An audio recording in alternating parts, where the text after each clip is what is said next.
The summer 1983 had settled over the town of Green Hollow, South Carolina, like a warm, slow breath. Families watered their lawns in the late afternoon. Children rode bikes down tree-lined streets. And in the quiet cul-de-sac of Millwood Drive, the Daniels family prepared dinner as their twin daughters played in the backyard under the early evening sun. Emma and Lily Daniels were 7 years old, identical in appearance, but opposites in temperament. Emma was bold, adventurous, forever climbing fences and trees. Lily was quieter, content to stay in the grass, drawing the dirt with a stick or flying her favorite red and yellow kite. They had a system. Emma ran, Lily watched. Emma built, Lily fixed. A perfect pair. At 6:20 that evening, their mother glanced through the kitchen window. The girls were chasing the kite, Lily holding the string, Emma running ahead. At 6:30, when their father called them in for dinner, the yard was empty. He stepped outside, called again. Nothing. The fence was closed. The gate was latched. The kite was tangled in the high branches of the enormous oak tree just beyond the yard's edge, on the property line with the house across the street. But the girls were gone. Panic surged quickly. Neighbors joined the search within the hour. Flashlights flickered between bushes. Names echoed across sidewalks. Police arrived just after 8. The backyard became a crime scene overnight. And yet, no broken branches, no drag marks, no signs of struggle, no tire tracks, no footprints. Just a kite, flapping faintly in the branches of that towering oak. The official report labeled it a probable abduction, but without evidence. Theories multiplied. Some believed the girls wandered off and became lost. Others feared the worst. A few clung to stranger explanations. A van with no sound, a shadow on a roof. But no one knew. The Daniels family never moved. Year after year, they left the girls' room untouched. Their names remained etched into the back fence where they had scratched them in with sticks. A photo of the twins, arms wrapped around each other and grinning, stayed taped to the fridge. The town tried to forget. The family never did. By the early 2000s, the case was a quiet echo, spoken of only in hushed tones at community barbecues or mentioned during the occasional local newscast anniversary segment. Until October of 2007. That fall, Alan Brewer, who had lived across the street from the Daniels for over 30 years, decided it was finally time to remove the massive oak tree in his front yard. Its roots had cracked his driveway, its branches tangled dangerously close to power lines, and more than once, a falling limb had left dents in his truck. He hired a crew.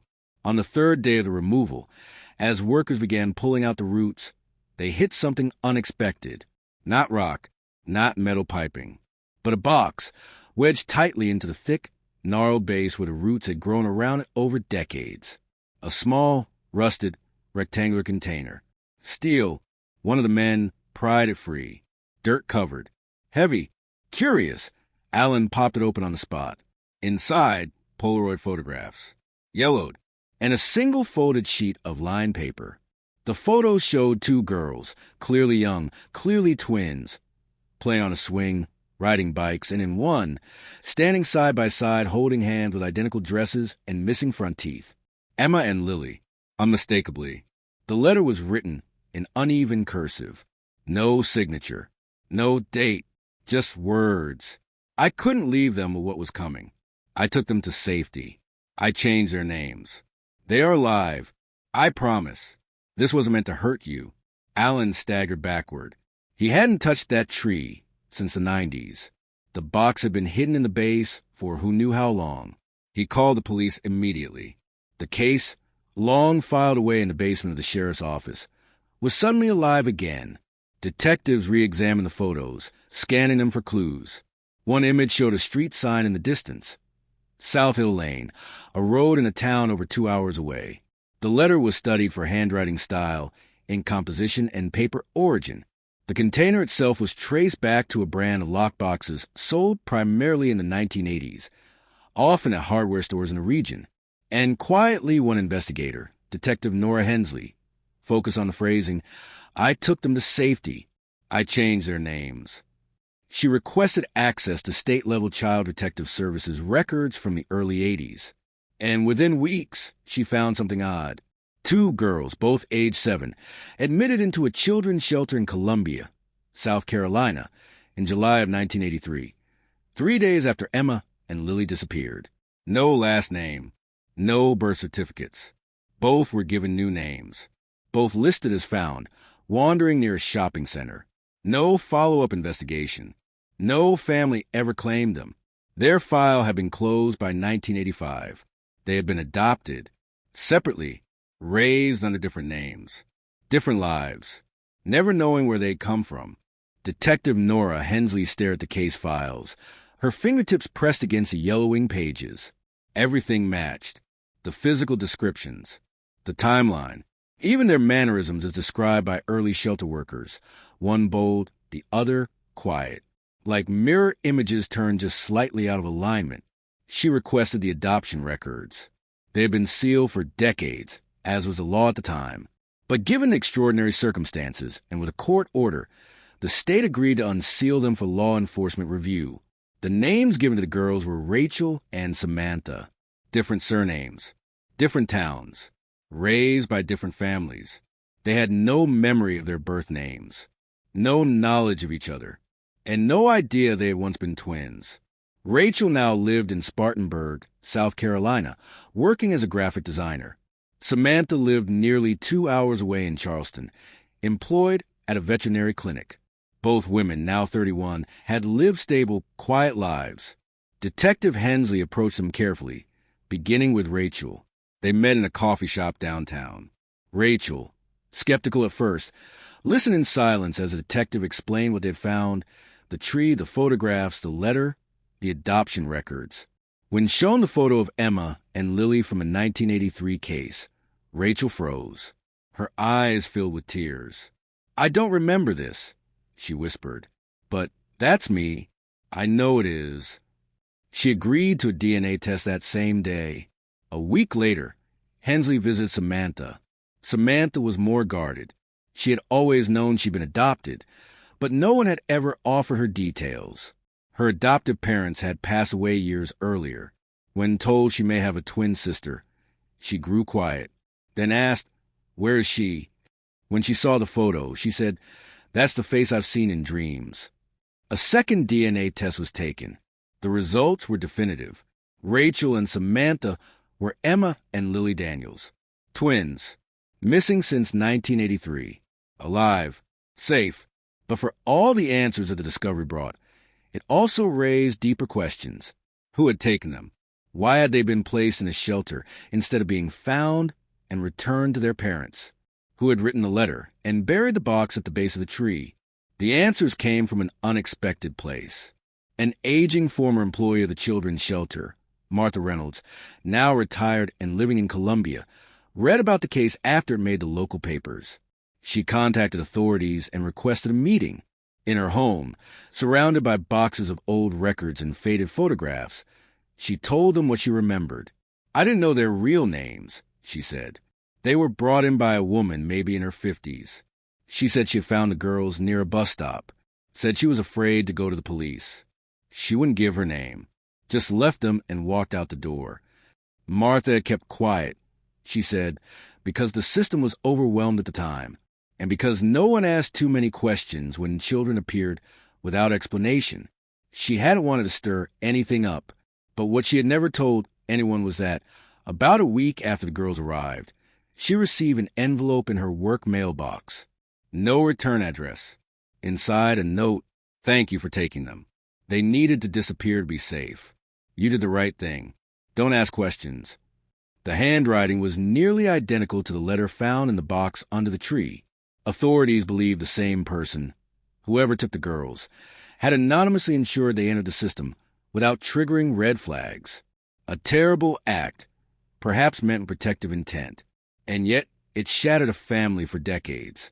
When the results of the DNA tests were confirmed, Detective Hensley contacted the Daniels family. Now elderly, Thomas and Elaine Daniels were stunned. They had never remarried, never left their house, never gave up the hope, however faint, that their girls might one day return. When they saw the photo of Rachel and Samantha, Elaine wept, her hands shaking. "That's them," she said. Even now, after all this time, I'd know their faces anywhere.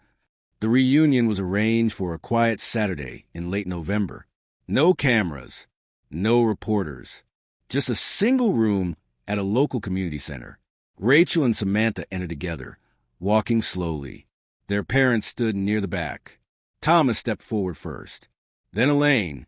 There were no speeches, no rehearsed words, just tears, just the silence of family reuniting through time, pain, and the persistence of memory. Elaine held each of their hands in hers and whispered, "You're home." Rachel said, I didn't know I had this." Samantha looked at her parents, then at her sister, and replied, "I always felt like something was missing. Now I know what it was." They stayed together for hours, looking through old photo albums, touching things that had waited for decades, their old books, stuffed animals, even the kite, now kept in a memory chest in the attic, carefully pressed in plastic. The one thing left tangled in that tree, all those years ago. Now, finally, everything was being untangled. In the months that followed their reunion, the story of Emma and Lily Daniels, now Rachel and Samantha, swept across the country. Newspapers called it miraculous. Morning talk shows begged for interviews. The twins, however, declined most public appearances. They chose instead to rediscover each other privately. There was too much to fill in. 24 years of life lived in parallel, yet apart. They had favorite colors in common, favorite foods that were opposite. Rachel loved thunderstorms. Samantha feared them. They both hated carrots. When they laughed, it was identical. They began visiting each other weekly, sometimes meeting at their childhood home where their parents still lived. Elaine set out old photo albums. Thomas quietly watched from his favorite chair, as if daring himself to believe this wasn't a dream. One day, Rachel asked about the backyard. Elaine hesitated, then led her to the fence. The old swing set was still there, weathered but intact. One of the swings squeaked faintly in the wind. "That tree," Rachel said, pointing toward where the massive oak once stood. "That's where the kite got stuck, isn't it?" Elaine nodded. "We never knew if it mattered." "It did," Samantha said softly. "I think it did." The girls stood there for a long while, saying nothing. Later that week, they both agreed to visit Columbia, the city where they had been placed after disappearing. They met with Detective Hensley and Martha Reynolds, the retired shelter worker who had accepted them back in 1983. Martha, now in her 70s, cried when she saw them. "I always wonder where you ended up," she said. "I didn't know who you were, not really." Rachel hugged her. Samantha said, "You helped us, even if you didn't know why." As they retraced their timeline, something unexpected happened. Rachel mentioned a memory she had never told anyone, of a woman with silver hair who sang softly as she brushed their hair. A lullaby, gentle, sad. Samantha froze. "I remember that too," she said. "I thought it was a dream." They described the same song. Neither knew the words, just the melody. Detectives theorized a woman who left them at the shelter was likely not the abductor, but perhaps someone who had been entrusted with them. Someone who may have believed she was saving the girls from a danger never explained. But the truth was, her identity was never confirmed. Handwriting analysis on the shelter letter and the note in the metal box confirmed the same author, but the ink, paper, and container yielded no usable fingerprints. It was as if whoever had taken the girls had planned for the long silence and had buried their confession literally where time would hide it. When the media learned the full extent of the story, the Daniels family made one public statement. They thanked the community for their decades of support. They asked for privacy. And they made one request, that people remember not just the disappearance, but the reunion, not just the loss, but the return. In Green Hollow, the town council approved a small memorial garden near the site of the old tree. A stone plaque was placed where the roots had once risen through the soil. It read, "Here, something was lost." And years later, something was found. A bench stood nearby, and behind it, a kite, painted onto a mural wall, string trailing skyward. Emma and Lily, Rachel and Samantha, stood beside it on the first day the garden opened. They didn't speak. They didn't need to. Their presence was a story. And for the first time in nearly 3 decades, the town didn't whisper their names. It said them out loud. The transformation from mystery to memory didn't happen overnight. But by the time spring returned to Green Hollow in 2008, something had shifted in the rhythm of the town. The fear that had lingered for so long, quiet, constant, like a low hum, was gone. In its place, there was something softer, tender, almost reverent. People stopped in front of the memorial garden more often.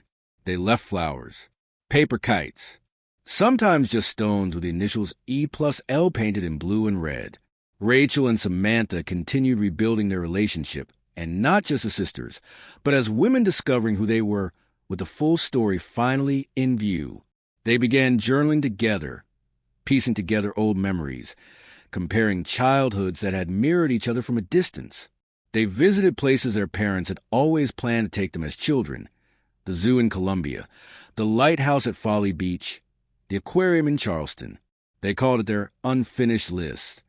For every photo they took now, they placed it side by side with an old photo of the two of them as children, restored, reprinted, or sometimes imagined.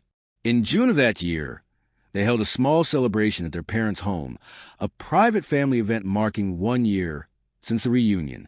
Elaine made the same lemon cake she had baked the week her daughters disappeared. Thomas said grace with a trembling voice.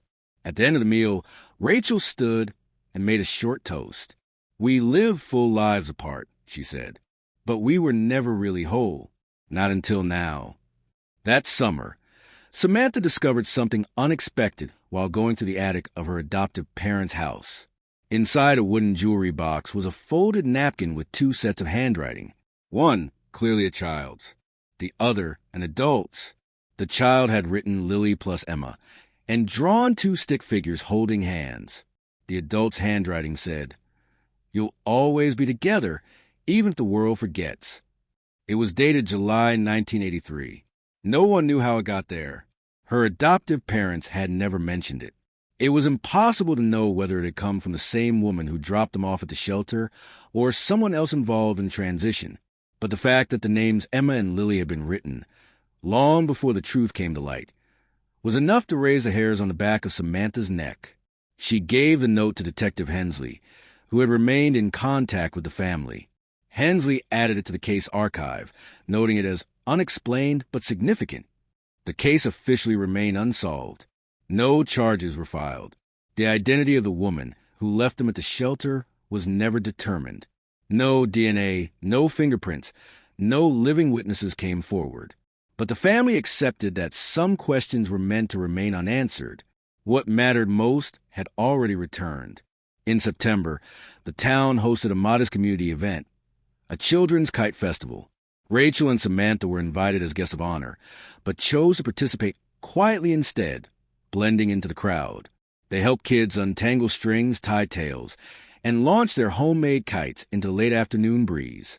A young girl, no older than 7, ran up to Rachel and asked if she believed kites could carry wishes. Rachel knelt beside her and said, "I think sometimes they bring people home." The girl grinned and ran off, her kite fluttering behind her. Later that evening, the twins sat side by side on the edge of the memorial garden. They said little. Then Samantha reached into her bag and pulled out a photograph. It showed the oak tree as it had once stood, towering in full, before the cutting, before the discovery. They had found it in one of their parents' albums.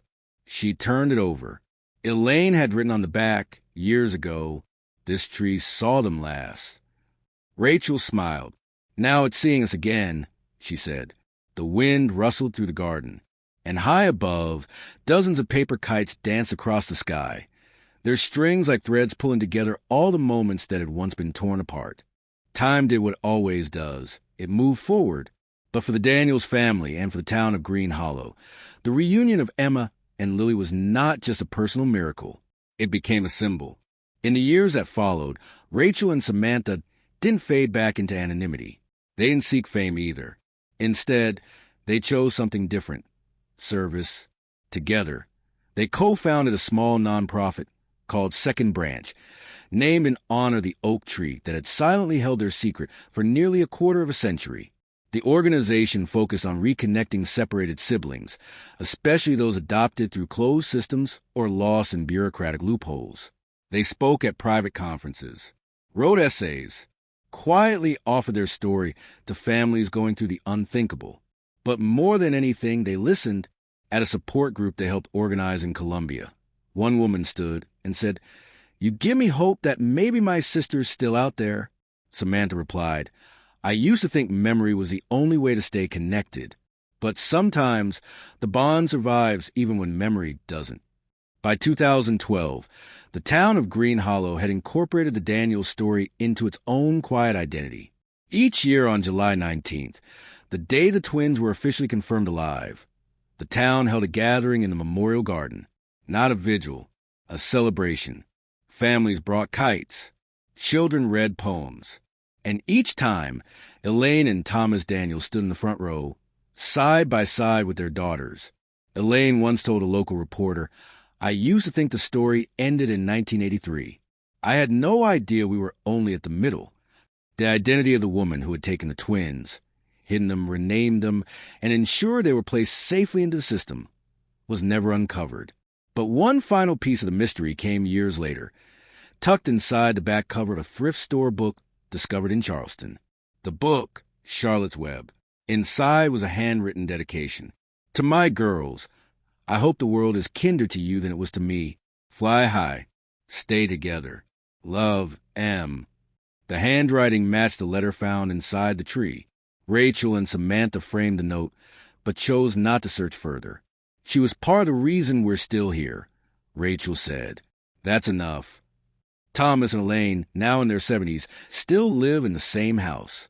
The backyard has been re-landscaped, but one thing remains, a small metal sculpture of a kite planted just beneath where the old oak once stood. On quiet evenings, when the wind rolls through, the sculpture hums slightly, like a memory singing. Rachel and Samantha still visit often. They have their own lives, their own homes, but the bond between them, cut so long ago and stitched back together, has become unshakable. At one particularly sunny family picnic, a little girl, Thomas and Elaine's granddaughter, asked where the tree went. Elaine knelt and whispered, "That tree gave us something back, so we let it go." The girl nodded, wise beyond her years, and ran off, kite string in hand. The sky above was full of color that day, red, yellow, blue, strings crossing like threads in a tapestry. And beneath them, the family sat, whole again, not because of how the story started, but because of how, against all odds, it found its way back.